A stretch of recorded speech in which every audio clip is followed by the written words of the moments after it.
Bismillahirrahmanirrahim. Alhamdulillah rabbil alamin wassalatu wassalamu ala asyrafil anbiya'i wal mursalin Sayyidina Muhammadin wa ala alihi wa sahbihi ajma'in. Alhamdulillah, para jemaah dirahmati Allah Subhanahu wa taala. Pertama dan utama sekali kita memanjatkan kesyukuran kita kepada Allah dapat kita menyambung pengajian dalam kitab Fathul Qarib, yang mana kita masih berada dalam fasal berkenaan dengan bab jinayat. Dan hari ini insya-Allah ini kita akan membicarakan tentang seterusnya daripada mana kita berhenti. Kita telah masuk yang ini kepada bab as-sariqah. Jadi sariqah ini maksudnya adalah hukum ahkam yang bersangkut paut dengan pencurian. Minggu lepas kita membicarakan berkenaan dengan meminum minuman keras, berkenaan ini dengan hukuman apabila seseorang itu meminum arak sebagai misal. Hukumannya adalah 40 ini sebatan, sebahagian yang ulama mengatakan 80, dan kita ada perbezaan berkenaan dengan sama ada ia had ataupun ta'zir. Kita membicarakan ini pada minggu yang lepas. Maka hari ini insya-Allah taala kita akan terus ini masuk ini kepada apa yang disebutkan faslun fi ahkami qat'is sariqah. Jadi sariqah ini dia seperti mana nanti penulis ini akan mensyarahkannya, tapi dalam segi bahasa yakni maksudnya pencurian.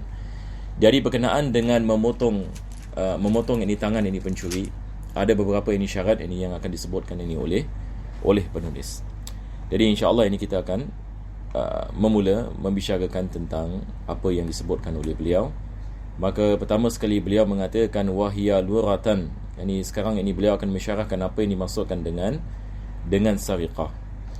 Wahia luratan, yang maksudnya dalam segi bahasa akhdhul mali khufyatan, yakni mengambil harta, sesuatu harta dalam keadaan sembunyi. Maka dia berbeza dengan rasab. Rasab ini merampas harta. Yani misalan kalau sekiranya seseorang itu merampas harta orang lain, ini bukan sariqah, tetapi ini adalah rasab. Tapi bila kita membicarakan tentang sariqah, maksudnya mencuri sesuatu dengan sembunyi. Jadi dalam segi bahasa sariqah ini yang dimaksudkan. Tapi dalam segi syarak, wa syara'an akhdhuhu khufyatan zulman min hirzi mislihi, mengambilnya dengan sembunyi, zulman, yakni melanggar yakni hak yakni orang lain. Maksudnya ada unsur kezaliman yakni di dalamnya. Nanti kita akan bicarakan kalau sekiranya pencurian itu yakni seorang bapa mencuri duit anak ini sebagai misal, maka hukumnya ini berbeza. Tetapi di sini kita mengatakan zulman, yakni mesti ada kezaliman. Yakni apabila dia mengambil ini harta orang lain, ada unsur yakni kezaliman, dan juga min hirzi mislihi, benda yang dicuri itu disimpan dalam keadaan yang biasanya ia disimpan. Ini juga insya-Allah ini yang kita akan membicarakan, nanti akan disyarahkan. Maka penulis seterusnya membicarakan yakni tentang memotong, yakni hukuman yakni memotong tangan pencuri. Maka beliau mengatakan wa tuqta'u yadu sariqi bi salasati syara'it, dipotong yakni tangan pencuri dengan 3 syarat. Wa fi ba'd nusakhi, dalam sebahagian manuskrip, wa bi sitti syara'it, dengan 6 syarat. Apakah ini syarat-syaratnya? Yang pertama beliau mengatakan an yakuna sariqu balighan. Jadi ini sebelum ini kita membicarakan ini tentang perkara ini, daripada masalah yang kita menghadapi ini zaman sekarang ini, kita lihat orang salah faham ini tentang hukuman Islam. Daripada perkara yang kita lihat peperangan yang ke atas Islam adalah berkenaan dengan hukuman memotong tangan. Yakni mereka di barat ini sebagai misal, mereka banyak ini kita mendengar ini misalan mereka menganggap ini hukuman ini sebagai satu hukuman yakni yang barbarik, satu hukuman yakni yang apa kita mengatakan yang bercanggah yakni dengan civilization, ataupun bercanggah yakni dengan apa kita mengatakan kemanusiaan yakni dan sebagainya. Tetapi ini pada hakikatnya kita harus faham ada hukuman-hukuman yang dalam Islam sangat berat sekali, daripada sebabnya adalah ia adalah sebagai sesuatu yang menjaga harta yakni manusia. Maka Allah Subhanahu wa taala dia meletakkan hukuman yang berat ini atas pencurian supaya ia menjadi sebab ini orang tidak mencuri. Ia menjadi sebab orang tidak mencuri. Maka dengan itu ia dapat menjaga harta manusia. Seorang yang ini pencuri misalan, kalau dia tahu, kalau dia ditangkap dia mencuri, misalnya kalau dia ditangkap tangannya kena potong, maka jarang orang akan melakukan pencurian. Jarang ini orang akan melakukan pencurian sebab sangat bahaya. Tangan yakni dia akan dipotong. Tetapi disebabkan zaman yang kita tinggal ini hari ini misalnya tidak ada ini hukuman yang keras ini seperti ini. Ada sebahagian ini undang-undang ini misalnya kalau seorang itu mencuri, ini setakat ini dia masuk ini jail ini beberapa minggu sebagai misal, maka kita lihat ini pencurian yakni berlaku maharajalela. Sebab orang ini tidak takut. Orang ini dia tidak takut ini kepada pencurian. Hatta yang ini orang ini rompak bank ini dan sebagainya. Tidak dipotong ini tangannya, maka dimasukkan ke dalam penjara ini sebagai misal. Maka biasanya ini orang kalau betul-betul ini ada masalah, yang ini dia tidak ada masalah ini masuk ini ke dalam penjara. Kalau sekiranya dia ada masalah kewangan dan sebagainya, memandangkan ini penjara ini adalah tempat yang mana dia mendapatkan makanan dan minuman ini percuma, dia dapat ini tinggal dengan percuma, tidak perlu yang ini membayar sewa dan sebagainya. Ada orang ini fikiran yang ini begitu.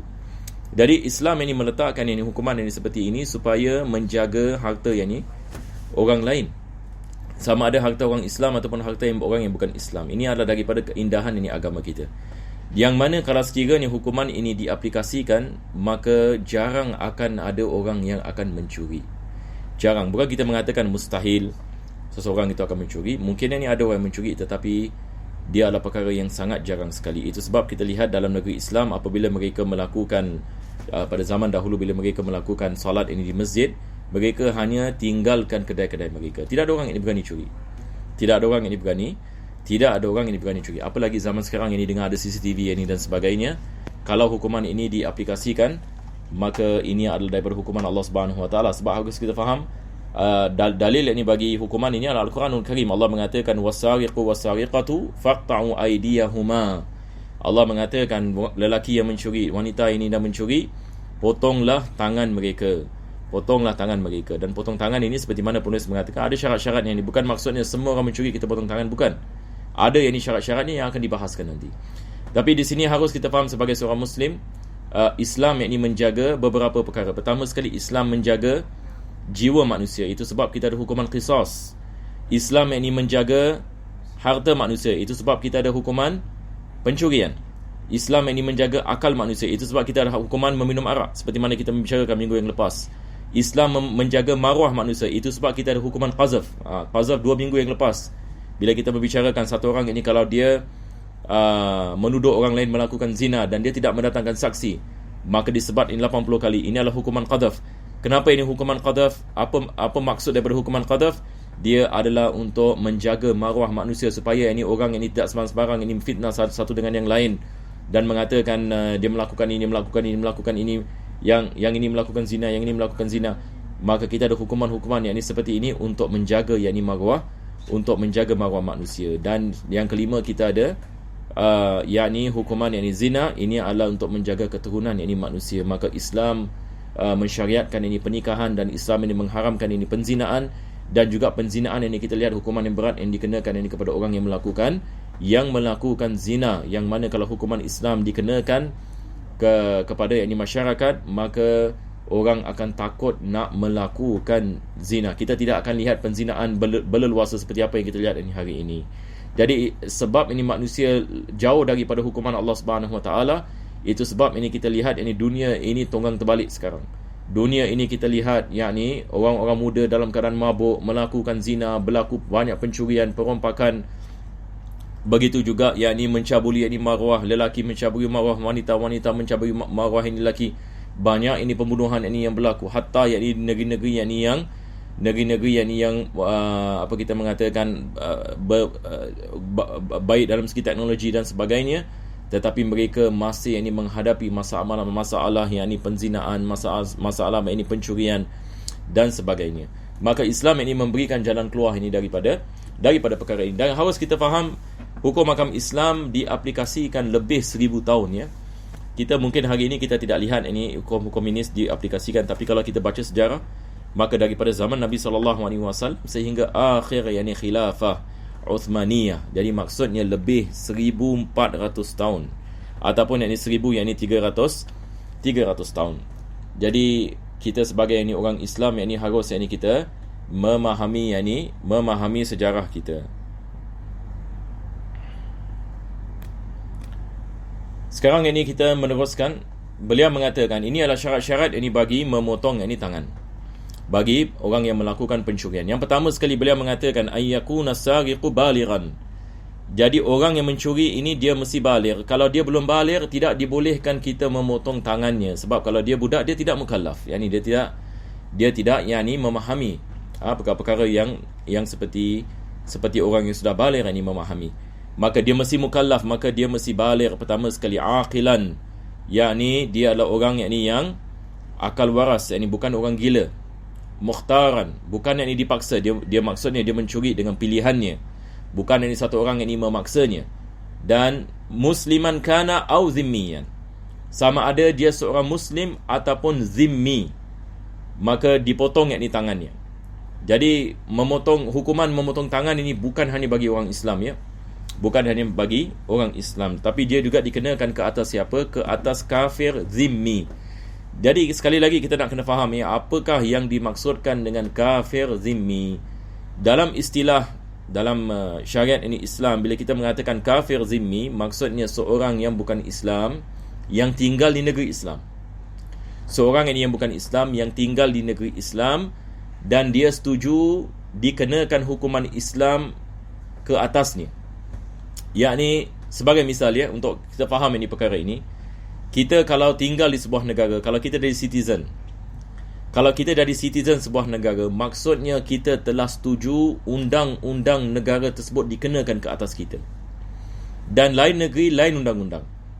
Misalan ini di Singapura, misalan kalau seseorang itu misalan dia parking offence, ya, dia park keretanya di tempat-tempat yang tak sepatutnya, maka hukumannya berbeza dengan di Kanada. Jadi di Kanada misalan mereka ada hukuman mungkin lebih keras daripada Singapura, ataupun Singapura yang lebih keras daripada Kanada. Ini saya hanya memberikan misal hukuman yang apa kita mengatakan yang mudah, seperti parking punya offence, ataupun berkenaan dengan kita di antara negeri juga mereka ada hukuman ini drunk driving, ya, sebagai misal, ya. Jadi mereka ada alcoholic content, yang apabila seseorang itu minum arak, misalan kalau dia sampai kepada certain alcoholic punya content, dan kalau dia bawa kenderaan, maka dia boleh dikenakan hukuman yang sangat berat. Tetapi ini berbeza daripada satu negeri kepada negeri yang lain. Mungkin negeri yang lain dia punya alcoholic content lebih tinggi, negeri ini misalnya lebih alcoholic content lebih kurang. Jadi apa yang saya maksudkan di sini adalah tiap-tiap citizen, tiap-tiap orang yang tinggal di sebuah negara, dia mesti setuju dengan undang-undang negara tersebut dikenakan ke atasnya kalau dia melanggar undang-undang tersebut. Jadi sekarang ini kita lihat, kalau kita ada negeri Islam, yakni negeri Islam yang mengamalkan hukum Islam, hukum Islam, maka ada orang yang bukan Islam nak tinggal, dan ini pilihan dia nak tinggal dalam negeri Islam, dan tidak ada orang yang boleh memaksa. Betul ke tidak? Yani orang yang bukan Islam dia ada pilihan, sama ada dia nak tinggal di negeri Islam ataupun dia nak tinggal di negeri yang bukan Islam. Jadi kalau kita lihat zaman dahulu, misalan kita ada khilafah Islamiyah, yani kita ada negeri Islam dan juga kita ada negeri yang bukan Islam. Dan dalam negeri Islam bahkan kita lihat ramai orang yang bukan Islam yang tinggal di negeri Islam.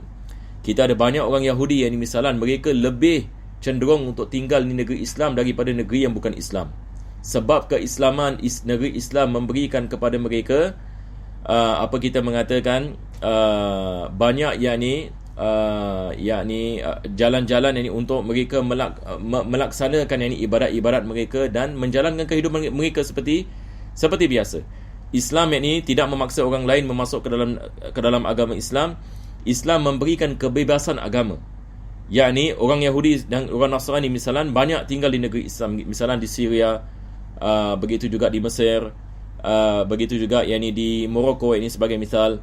Jadi di Palestin kita lihat orang yang bukan Islam, orang Nasrani, orang Majusi, orang Yahudi misalan, mereka tinggal di negeri Islam dan mereka dapat mengamalkan agama mereka. Dan kita lihat Sayyidina Umar Al-Khattab apabila masuk ke Baitul Maqdis, dia memberikan kebebasan kepada orang Nasrani dan orang Yahudi untuk mereka mengamalkan agama mereka.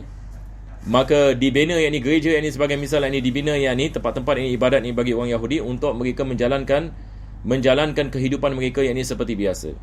Jadi Islam ini apabila memberikan kebebasan dan Islam menjaga mereka sebab mereka membayar jizyah, akan tetapi orang Islam ini menjaga mereka supaya tidak ada orang ini boleh melakukan apa-apa yang ini kepada mereka. Ini adalah kafir zimmi, yakni maksudnya dia adalah citizen dalam ini negeri Islam dan dia setuju untuk dikenakan hukuman Islam kalau dia melanggar hukuman Islam, dan dalam masa yang sama yakni dia dapat ini kebebasan ini untuk mengamalkan agamanya dan juga yang ini bermuamalat dengan orang Islam ini seperti biasa dan sebagainya. Jadi harus kita faham ini istilah ini. Ini yang kita maksudkan dengan kafir zimmi. Ini maksudnya dia ada zimmah. Dia ada perjanjian dengan orang Islam untuk tinggal di dalam negeri ini orang Islam. Dan ini kita lihat ini banyak di Timur Tengah ya. Kalau kita lihat ini misalnya orang Nasrani, orang Yahudi Ortodoks, mereka tinggal ini di negeri Islam daripada zaman Nabi SAW. Daripada zaman Nabi SAW kita lihat ini gereja-gereja tidak dimusnahkan di negeri-negeri Islam. Di Mesir ini sebagai misal, kita ada gereja yang terkenal Saint Katerina kalau tak silap saya, Saint Katerina, yang mana Nabi SAW dah hantar surat kepada padri-padri ini di sana. Sampai hari ini kita lihat ini masih wujud gereja ini. Ini sebelum zaman Nabi SAW ini ia sudah ada. Begitu juga ini di Baitul Maqdis, Wailing Wall ini sebagai misal. Begitu juga apa kita mengatakan di Baitul Maqdis, the Church of the Holy Sepulchre. Ini sebelum zaman Nabi SAW. Yakni gereja ini sudah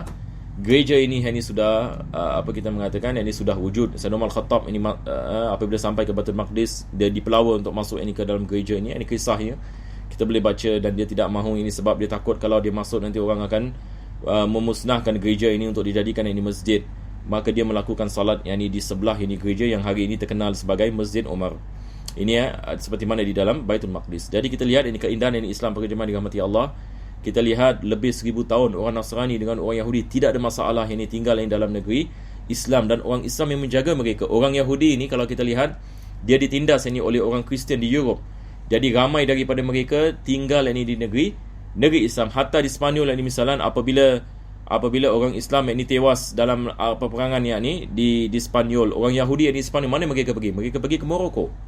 Orang Islam mereka kembali kepada orang Islam sebab mereka tidak dapat hidup ini di negeri yang ini orang ini yang bukan Islam ini disebabkan ini mereka ditindas ditindas. Maka orang Islam yang memberikan kepada mereka tempat tinggal orang Islam dan sebagainya. Dan ini sejarah. Ini adalah sejarah sehingga orang Yahudi hari ini hatta mereka mengakui perkara ini. Mereka mengakui ini perkara tersebut. Di Palestin jangan cakap lagi lah. Di Palestin daripada zaman Khulafa' Ar-Rashidin ini sampai apabila yang ini akhir sekali yang ini kerajaan ini Uthmaniyah. Ini orang Yahudi di bawah apa kita mengatakan jagaan ini orang Islam. Baik, sekarang ini kita kembali ini kepada syarat ini. Kita lihat ini penulis ini mengatakan, pertama sekali kita mengatakan dia mesti baligh, an yakuna balighan. Pencuri itu yang ini misalnya dia baligh berakal mukhtaran, yakni dia tidak dipaksa, musliman kana au zimmiyan. Maka di sini penulis mengatakan sama ada dia muslim ataupun zimmi, maka tidak ada beza. Orang Islam mencuri dipotong tangannya, orang zimmi mencuri dipotong tangannya. Orang Islam mencuri duit orang zimmi dipotong tangan orang Islam. Orang zimmi mencuri duit ini orang Muslim dipotong tangan zimmi. Jadi kita ada 4 keadaan. Islam mencuri daripada Islam, Islam mencuri daripada zimmi, zimmi mencuri daripada Islam, zimmi mencuri daripada zimmi. Keempat-empat ini dipotong tangan mereka. Walaupun zimmi curi zimmi, nampak tak? Kafir zimmi mencuri daripada kafir zimmi pun ini dikenakan yang had yang memotong tangan. Tapi ada syarat-syarat yang lain, insya-Allah nanti kita akan bicarakan.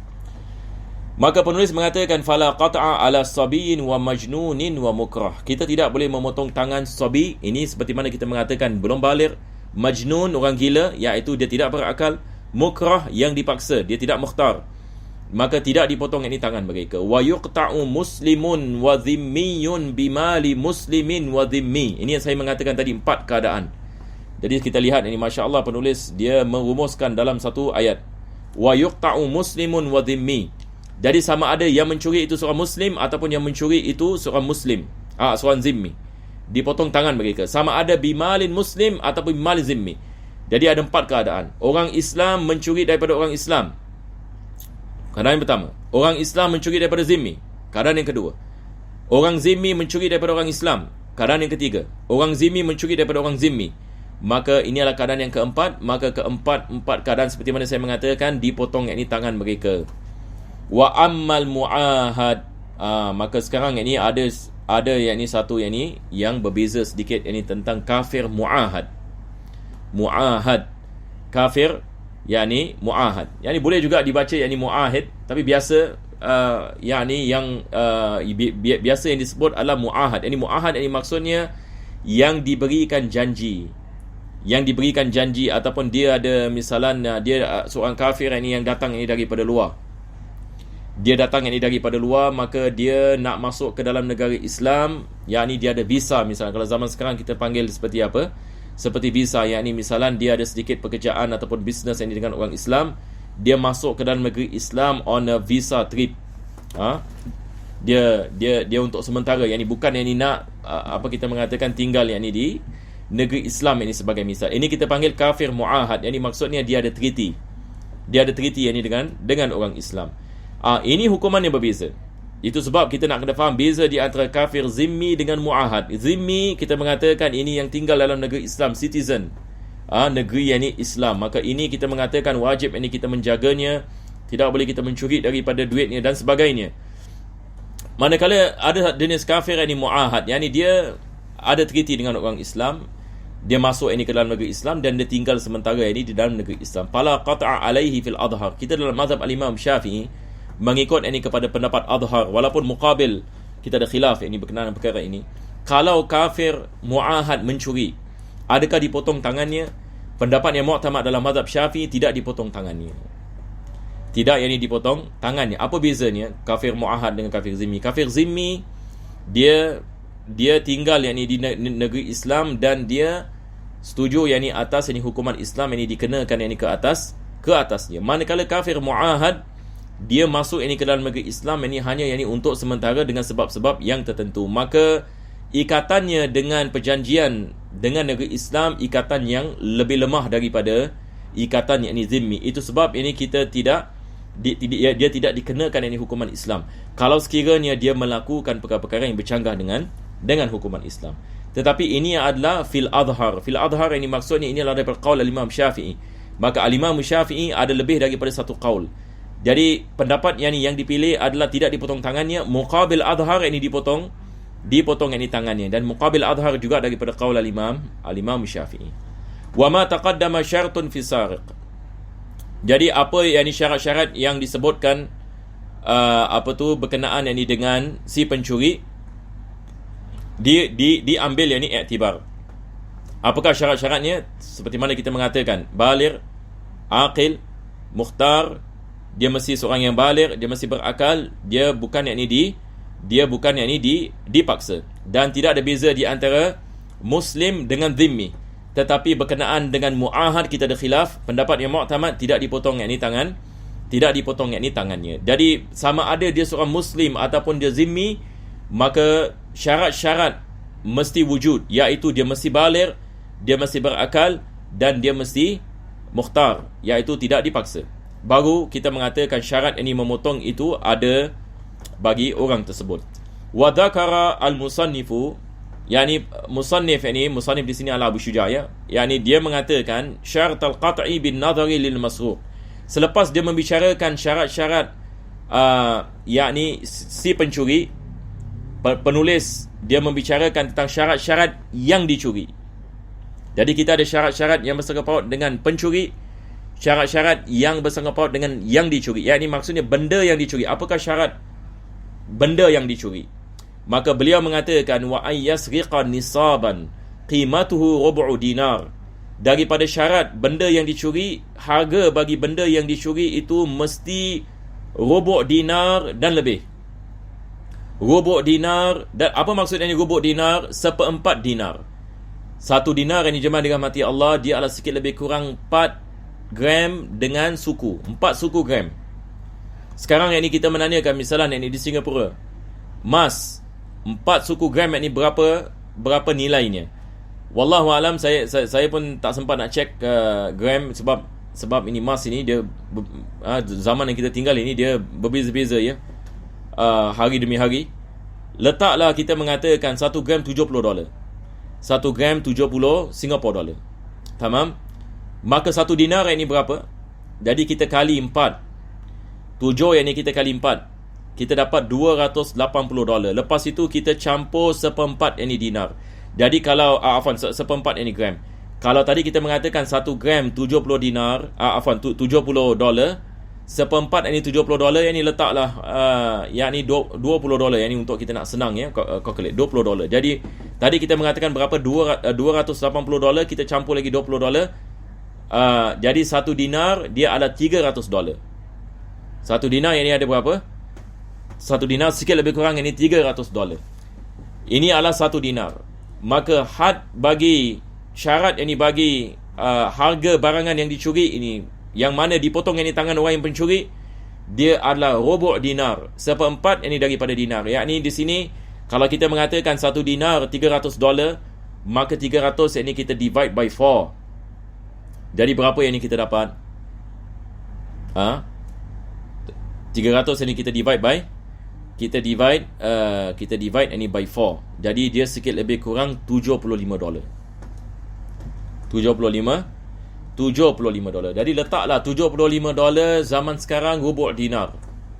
$75. Jadi kalau satu orang itu dia mencuri, harga barangan yang dicuri itu kurang daripada $75, tidak dipotong tangannya. Tetapi dia ada hukuman yang lain, hukuman ta'zir, dia nak kena bayar balik apa yang dicuri dan sebagainya. Tetapi di sini yang maksudkan tidak dikenakan had ke atasnya. Tidak dikenakan had memotong tangan. Tapi kalau dia mencuri, ini misalan sesuatu yang harganya $100, $200, $300, maka ini dia telah sampai ini kepada had, yakni syarat bagi memotong, yakni dipotong, syarat ini bagi memotong yakni tangan. Baik, jadi di sini penulis ini membicarakan tentang syarat bagi benda yang dicuri. Maka beliau mengatakan wa ayyasriqa nisaban qimatuhu rubu' dinar. Jadi harga bagi barangan itu dia adalah seperempat daripada dinar. Ai khalisan madruban. Yakni sama ada kita mengatakan dia balik ini kepada harga emas. Sama ada emas tersebut dalam bentuk madrub. Madrub ini maksudnya zaman dahulu bila emas ini mereka cairkan emas, lepas itu mereka jadikan dia sebagai coin. Ini kita panggil yakni madrub. Kalau khalis dia adalah emas yakni yang ditimbang. Yakni misalan satu orang ada batu emas. Satu orang ini ada yakni batu emas. Jadi sama ada kita menggunakan timbangan mengikut yakni kepada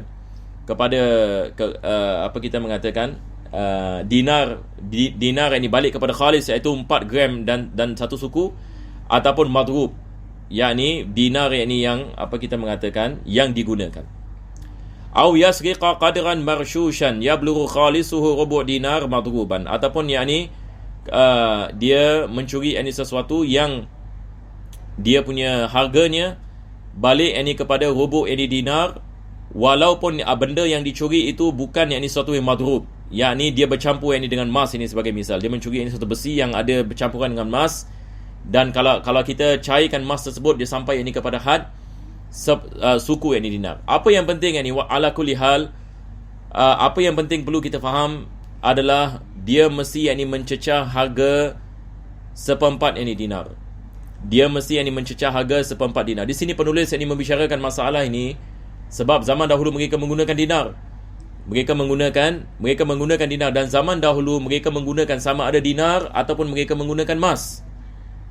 Yakni emas yakni yang tidak dicetak. Jadi kadang-kala yang ni dia adalah dinar yang dicetak, kadang-kadang dinar yang bukan yakni dicetak.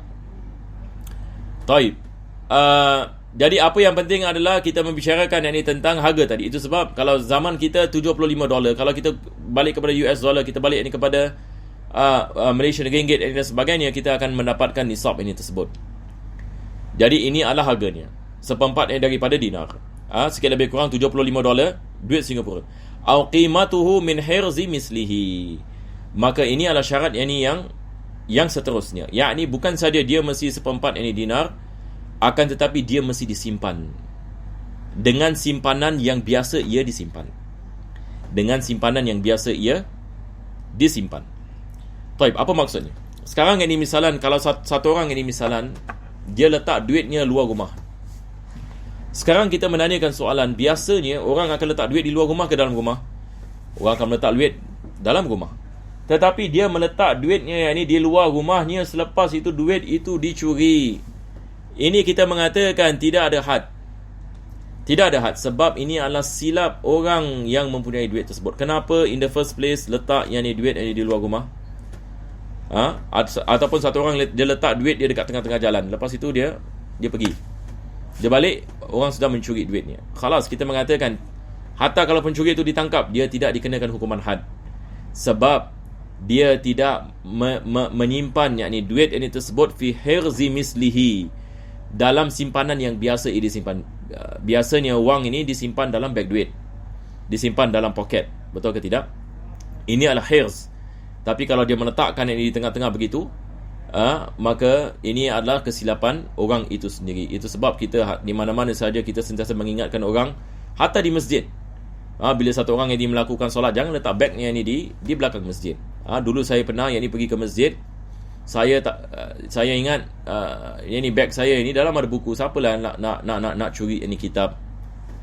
Saya meletakkan, subhanallah, ini saya letak ini beg ini di belakang masjid. Saya melakukan solat maghrib. Bila saya habis saya daripada solat, hilang beg. Hilang. Dan subhanallah, dalam beg tersebut kebetulan saya meminjam kitab orang lain. Jadi masalah, saya nak kena ganti balik. Tetapi cuba bayangkan, yakni kita hatta yakni di Singapura, yakni kita lihat yakni di masjid-masjid, walaupun yakni tempat yakni orang melakukan ibadat, sebab bukan yakni semua orang yakni masuk yakni ke dalam masjid yakni hatta kalau dia melakukan solat. Hatta ini adalah kesedihan yang kita hidup ini pada hari ini. Kita lihat yakni hatta di kalangan orang yang melakukan solat, ataupun mungkin yakni dia tidak solat, tetapi sanggup yakni dia masuk ke dalam masjid dan dia mencuri daripada orang yakni yang sedang yakni melakukan solat. Jadi ini berlaku. Begitu juga kita lihat misalnya bila orang tengah melakukan solat, CCTV menunjukkan ada jemaah-jemaah yakni yang pura-pura yakni solat. Selepas itu bila orang sedang melakukan solat, maka dia pergi kepada beg sana beg sini, dia mencuri. Dan ini banyak kes yakni yang berlaku. Ini adalah perkara yang amat yakni menyedihkan. Perkara yang amat ini menyedihkan. Itu sebab kita walau macam mana sekalipun, di mana kita berada, sama ada kita dalam masjid atau luar masjid, barangan kita yang ini mesti kita menjaganya. Jadi apabila kita melakukan salat, maka kita meletakkan barangan kita di sisi kita. Jangan yang ini kita meletakkan yang ini di luar ini dan sebagainya. Sebab kalau ia dicuri, maka kita nak kena salahkan yang ini diri kita. Maka beliau mengatakan selepas itu, au yasri qadran maghshush, sebelum itu beliau mengatakan fa in kana al-masruq bis-sahra. Dia memberikan misal, kalau benda yang dicuri itu di padang pasir. Yakni maksudnya kita mengatakan di tempat yang terbuka. Au masjid, au syari', ataupun di masjid, ataupun di tengah jalan. Ushturita fi ihrazihi dawamul lihad. Untuk kita mengatakan dia disimpan, maksudnya beliau mengatakan dawamul lihad, kalau sekiranya ada orang yang menjaganya. Ini baru kita mengatakan ini adalah hirz. Ini berbeza hukum, nampak tak? Tadi saya memberikan misal, satu orang ini misalan dia letak duitnya ke dekat tengah jalan. Lepas itu tak ada orang jaga, tak ada orang lihat. Kalau ia dicuri tidak ada had. Ini seperti mana saya mengatakan. Tapi kalau satu orang itu dia letak duitnya di tengah jalan, selepas itu dia menyuruh satu orang misalan untuk jaga. Misalan beg dia letak yang di dekat tengah jalan. Selepas itu ada hamba Allah ini misalan dia kenal, dia mengatakan boleh awak tolong ini jagakan saya punya beg, saya nak pergi ke tandas ini sekejap. Maka ada hamba Allah yang sedang yakni menjaga. Maka ini adalah hirz. Di sini jangan kita salah faham di sini. Di sini adalah hirz mislihi. Sebab ada orang yang lihad, yakni yang sedang melihat, yang sedang menjaga. Taib. Ini adalah misal. Beliau mengatakan walaupun benda yang dicuri itu di padang pasir, ataupun di masjid, ataupun di tengah jalan, syaratnya adalah dawamul lihad. Ada orang yang sentiasa melihatnya. Yani kita bayar orang ini untuk lihat. Kita bayar security misalan untuk menjaga barangan kita yang kita letak di padang pasir, ataupun letak di masjid, ataupun letak di tengah jalan. Kalau sekiranya barangan itu dicuri, maka ini dianggap sebagai barangan yang disimpan di yang disimpan dengan simpanan yang berbentuk penglihatan. Sebab kalau orang yang ini sentiasa melihat kepada barang tersebut, orang lain kalau curi, dia tahu barang itu dicuri, dan dia akan melakukan sesuatu untuk stop pencuri itu daripada mencuri. Maka dikenakan had ini ke atas pencuri tersebut. Seperti kalau kita musafir ini, misalan kita nak tunggu bas, kita letak ini beg ini misalan di jauh daripada kita sedikit, tapi kita lihat datang orang yang ini mencuri ni, maka kita pergi dan kita mengejar ni sebagai misal. Ini kita mengatakan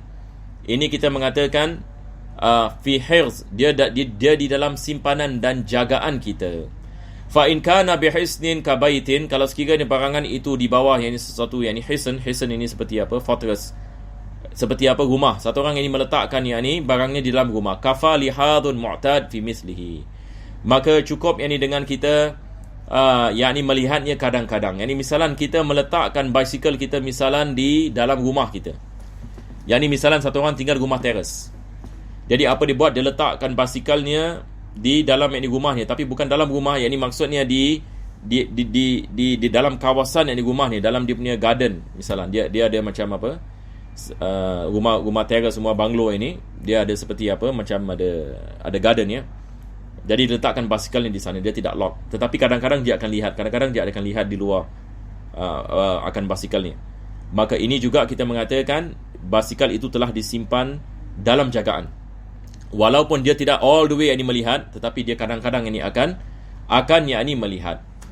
Wa thawbun wa mata'. Jadi sekarang ini beza di antara satu orang yang ini dia meletakkan barangannya di tengah jalan dan dia dawamul lihat, sentiasa melihat, ataupun dia meletak barangannya dalam rumah, dia kadang-kadang ini melihat. Hukumnya sama.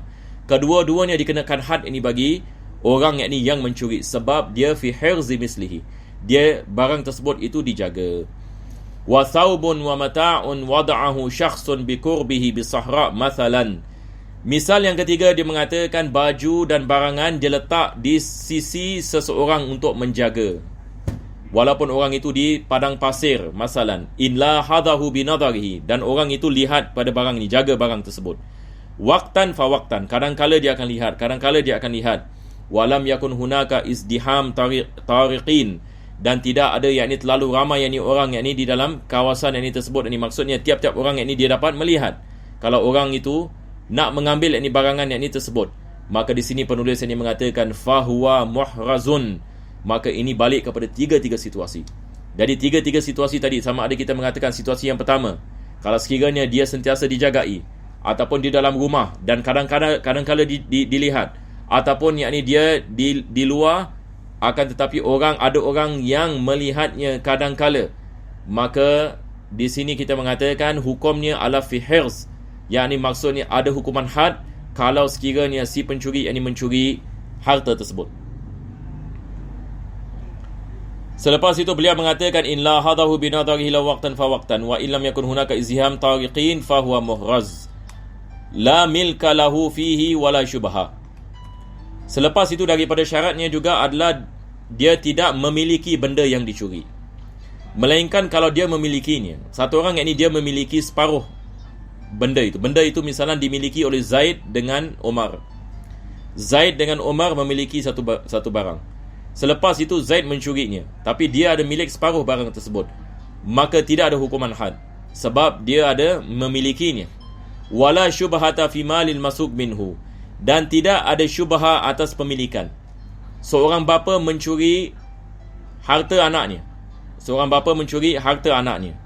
maka harta yang ni anak juga yang ni ada syubha, kita mengatakan juga dikirakan sebagai harta bapa.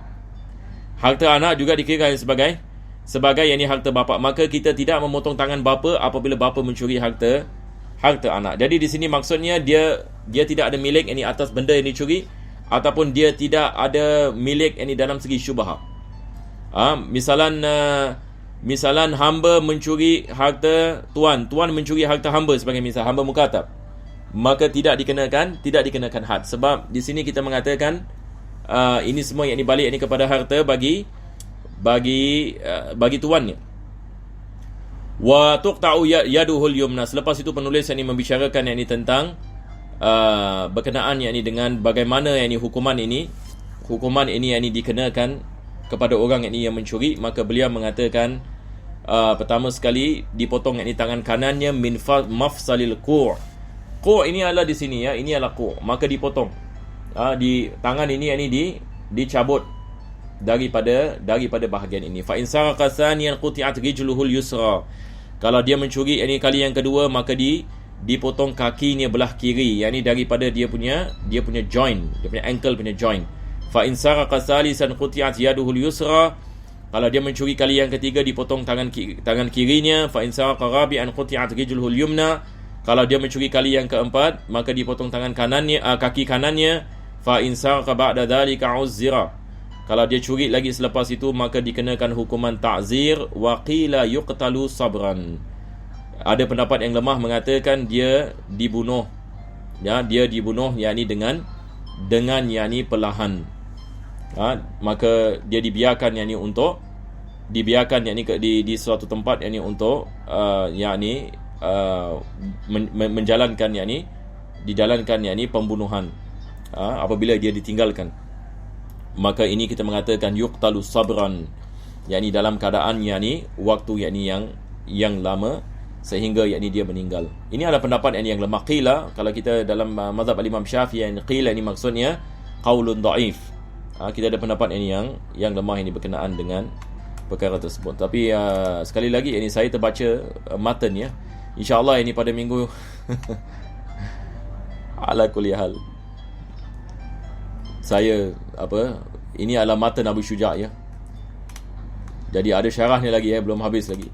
Jadi kita baca lagi sikit. Wa illa fala, penulis ini mengatakan kalau pencuri itu ada memiliki sebahagian daripada apa yang mencuri, tidak dipotong tangannya.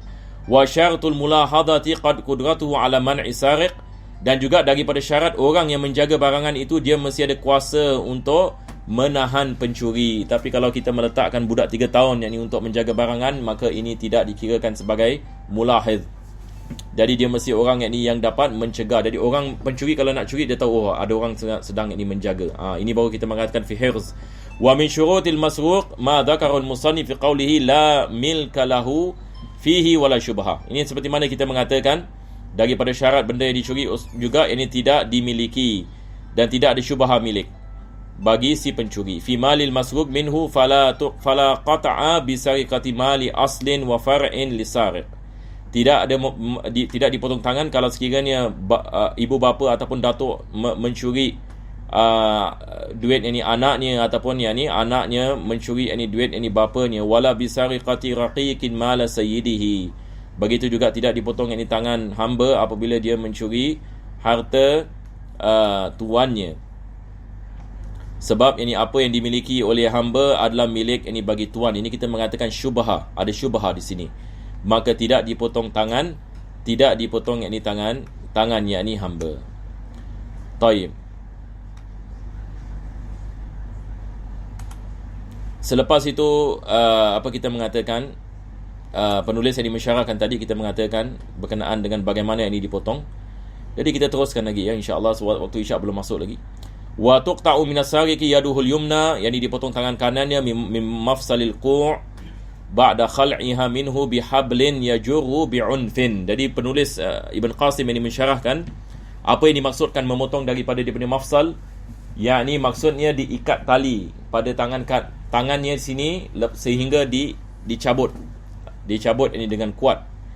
Wa inna ma tuqta'ul yumna fi sariqatil ula wa fa in saraka thaniyan ba'da qat'il yumna quti'at rijluhul yusra bi hadidatin madiyatin duf'atan wahidatan ba'da khal'iha min mafsalil qadam. Yakni seperti mana kita mengatakan kaki kirinya dipotong. Jadi daripada mafsal al-qadam, tempat ankle sana. Jadi digunakan yakni besi untuk mencabut yakni kakinya daripada dia punya joint.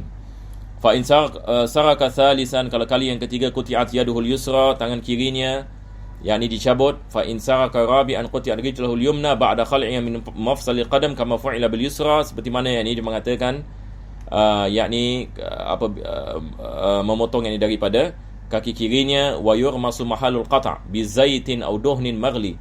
Beliau mengatakan setelah dipotong tangannya ataupun kakinya, diletakkan tangan dan kakinya di dalam minyak yang panas supaya darah tidak mengalir. Sebab kalau darah mengalir boleh menyebabkan maut. Fa in saraka ba'da dhalik ay ba'da rabi'a uzira, kalau selepas 4 kali dia mencuri dikenakan ta'zir, ini hukuman yang lebih ringan daripada had.